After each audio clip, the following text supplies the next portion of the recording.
আমার নবী নূহকে জানায় দাও, নূহ আলাইহিস সালাতু ওয়াস সালাম আমার কাছে দোয়া করেছে, আমি আল্লাহ পাক সব দোয়া কবুল করে নিয়েছি।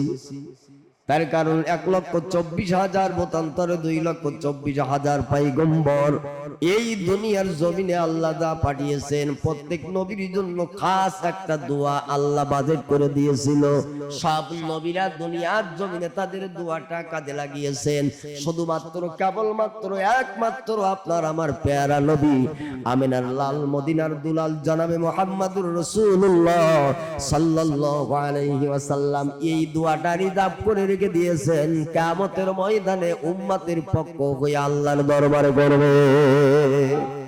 শুধুমাত্র আপনার আমার নবী মুহাম্মদ রাসূলুল্লাহ সাল্লাল্লাহু আলাইহি ওয়াসাল্লাম এই দোয়াটা দুনিয়াতে আল্লাহর কাছে করবে। কিয়ামতের ময়দানে আরশে আজিমের নিচে সিজদায় পড়ে নবী সেদিন উম্মতের মাগফিরাতের কামনার জন্য জাহান্নামী উম্মতদেরকে নাজাত নেবার জন্য আল্লাহর দরবারে করবে। সুবহানাল্লাহ বলবেন।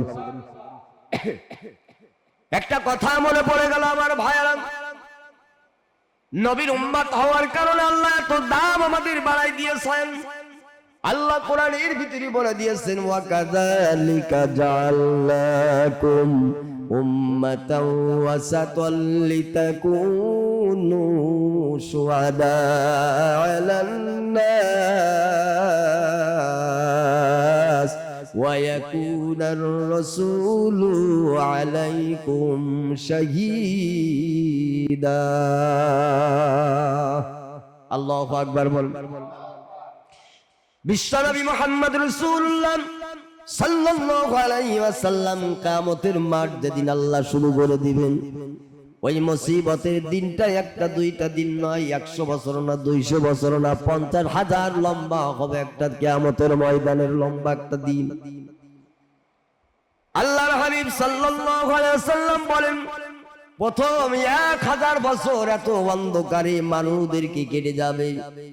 এই মানুষগুলা আদম নবী থেকে শুরু করে কিয়ামত পর্যন্ত যত মানুষ দুনিয়ার জমিনে আসবে, আমরা যারা আছি এবং কিয়ামত পর্যন্ত যারা আছে, বিগত যারা হয়ে কবরের বাসিন্দা হলো, সব মানুষগুলা কিয়ামতের ময়দানে উঠবে।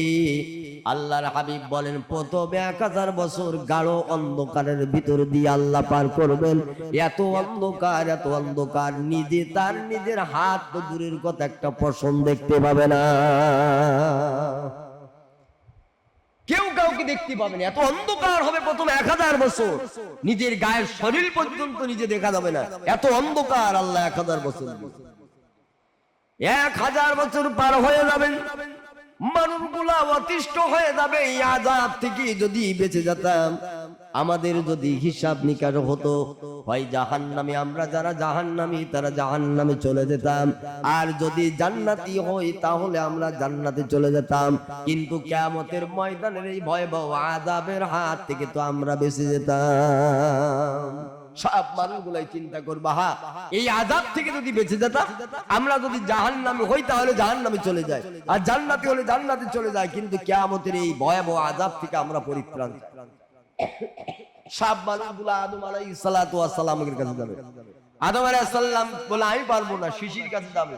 আস্তে আস্তে ঈসা রূহুল্লাহ পর্যন্ত, আর ঈসা নবী বলবে, আমার দ্বারা সম্ভব নয়, তবে আমি তোমাদের একটা সংবাদ দিতে পারি। সবাই বলে, কি সংবাদ?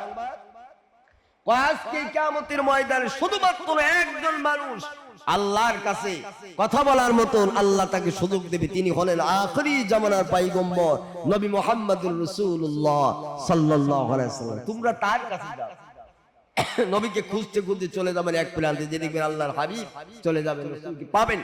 হুজুর আমাদের জন্য সুপারিশ করলে, আল্লাহর রাসূল আমি তো এজন্য এখানে বসে আছি, আসো আমরা আল্লাহর কাছে সুপারিশের জন্য যাই। সুবহানাল্লাহ। নবীজি আরশে আজিমের নিচে সিজদায় পড়ে যাবেন। সিজদায় পড়ে দুই চোখের পানি ফেলাইয়া তো নবীজি কাঁদবেন। আল্লাহ ডাক দিয়া বলবেন, নবী আমার, এই বিচার অত সময় পর্যন্ত শুরু হবে না যত সময় আপনি আপনার উম্মত দিয়ে উদ্বোধন না করে দিবেন।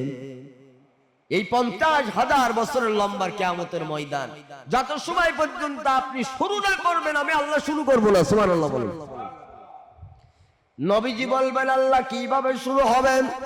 আল্লাহ ডাক দিয়া বলবে আমার হাবিব আদম থেকে শুরু করে ঈসা রুহুল্লাহ পর্যন্ত কোন নবীর কোন সুপারিশ আজকে আমার দরবারে কবুল হবে না। কোন নবীর উম্মত আগে জান্নাতেও যেতে পারবে না, আগে হিসাবের কাঠগড়াও আসতে পারবে না। আজকে কিয়ামতের ময়দানে শুরু করব বিচার কার্য আপনার উম্মত দিয়া। আপনার উম্মতের ভিতর থেকে কাকে পাঠাবেন আগে পাঠাইয়া দেন। আপনার উম্মত দিয়ে আমি বিচার কার্য শুরু করবো। আল্লাহ বলবেন নবীজি আপনি কাকে পাঠাবেন, পাঠান। সুবহানাল্লাহ বলবেন না?